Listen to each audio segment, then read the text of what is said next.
Bismillahirrahmanirrahim. Assalamualaikum warahmatullahi wabarakatuh. Saya Desi Nuraini dari Fakultas Ilmu Pendidikan Prodi PG PAUD dengan NIM 1862150021. Di video kali ini saya akan menjelaskan tentang teori belajar behavioristik. Tujuannya yaitu untuk memenuhi tugas UTS mata kuliah teori belajar. Selamat menyaksikan. Teori belajar behavioristik. Teori ini merupakan teori yang mengedepankan perubahan perilaku peserta didik sebagai hasil proses pembelajaran. Terjadinya perubahan tingkah laku diakibatkan oleh adanya interaksi antara stimulus dan respon. Teori belajar ini berorientasi pada perilaku yang lebih baik. Prinsip-prinsip teori belajar behavioristik. Seperti yang kalian ketahui, bahwa teori belajar behavioristik menekankan pada perubahan perilaku peserta didik. Namun, penerapan teori tersebut dalam pemberian pelajaran harus mengacu pada prinsip yang ada. Menurut Mukinan, prinsip teori belajar behavioristik ada 3 poin. Pertama, apabila seseorang sudah mampu menunjukkan perubahan perilaku, maka dikatakan sudah belajar. Artinya, kegiatan belajar yang tidak membawa perubahan perilaku tidak dianggap belajar menurut teori ini. Yang kedua, hal yang paling penting pada teori ini adalah stimulus dan respon, karena bisa diamati. Hal-hal lain selain stimulus dan respon tidak dianggap penting, karena tidak bisa diamati. Poin yang ketiga, adanya penguatan, yaitu hal-hal yang bisa memperkuat respon. Penguatan bisa berupa penguatan positif dan negatif. Hukum pada teori belajar behavioristik. Herjehan dan Matthews mengatakan bahwa teori belajar ini mencakup 4 hukum. Yang pertama, hukum kesiapan. Hukum kesiapan berarti bahwa kegiatan pembelajaran akan memberikan hasil yang diinginkan jika ada kesiapan, baik kesiapan oleh pendidik maupun peserta pendidik. Yang kedua, hukum latihan. Hukum latihan memiliki arti bahwa semakin banyak latihan, semakin besar peluang untuk berhasil.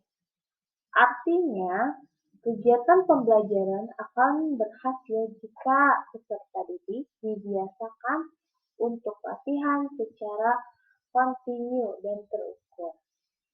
Yang ketiga, yaitu hukum efek. Hukum efek berarti bahwa efek yang dirasakan oleh peserta didik setelah belajar akan memotivasi dirinya untuk terus belajar. Contohnya, seorang peserta didik mendapatkan hadiah berupa buku paket matematika karena berhasil mendapatkan nilai sempurna di ujian tulis matematika. Efeknya yang dirasakan adalah bangga dan bahagia. Efek itu diharapkan bisa memotivasi peserta didik tersebut untuk terus belajar. Poin keempat, yang terakhir, yaitu hukum sikap. Hukum sikap berarti sikap yang terbentuk setelah melakukan pembelajaran. Perubahan sikap dipengaruhi oleh hal-hal yang ia dapatkan selama kegiatan pembelajaran. Teori belajar ini dianggap sudah kuno oleh sebagian kalangan. Namun, sampai saat ini, teori ini masih digunakan di Indonesia. Memangnya, apa ciri yang membedakan teori ini dengan teori belajar yang lain? Nah, Ciri-cirinya yaitu yang pertama menguatkan pengaruh lingkungan. Dan yang kedua, ini yang tinggi, hasil pembelajaran fokus pada terbentuknya perilaku yang diinginkan. Yang ketiga, memantingkan pembentukan reaksi dan respon. Poin yang keempat, bersikap mekanistik atau dilakukan dengan mekanis tertentu, misalnya seperti meminta maaf. Poin yang kelima, yaitu menganggap latihan itu adalah hal yang penting dalam proses pembelajaran.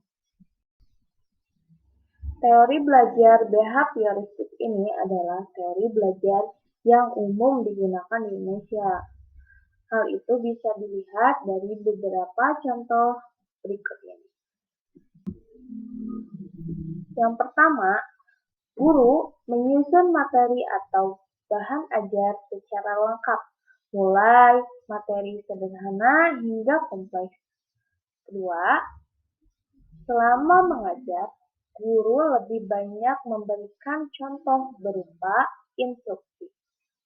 Ketiga, jika guru menjumpai adanya kesalahan, baik pada materi maupun pada peserta didik, maka akan segera diperbaiki. Yang keempat, guru lebih aktif memberikan latihan agar terbentuk kebiasaan yang diinginkan. 5. Guru memberikan evaluasi berdasarkan perilaku yang terlihat.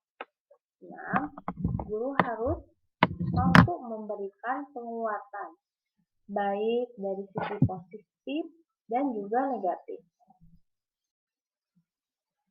Adapun kelebihan dan kekurangan teori belajar behavioristik. Kelebihannya, yang pertama, memudahkan peserta didik untuk mencapai suatu target tertentu dalam pembelajaran. Kedua, mampu mendorong peserta didik untuk berpikir linier dan konvergen. 3. Peserta didik dibiasakan untuk latihan dan praktik yang di dalamnya memuat unsur kecepatan, spontanitas, kelenturan, refleks, dan daya tahan. Selain kelebihan, adapun kekurangan dari teori belajar behavioristik. Yang pertama, membatasi kreativitas, produktivitas, dan imajinasi pada peserta didik. Kedua, pembelajaran hanya berpusat pada guru, sehingga peserta didik terkesan pasif dan tidak aktif. 3. Timbul kesulitan untuk menjelaskan kondisi belajar yang kompleks karena hanya beracuan pada stimulus dan respon.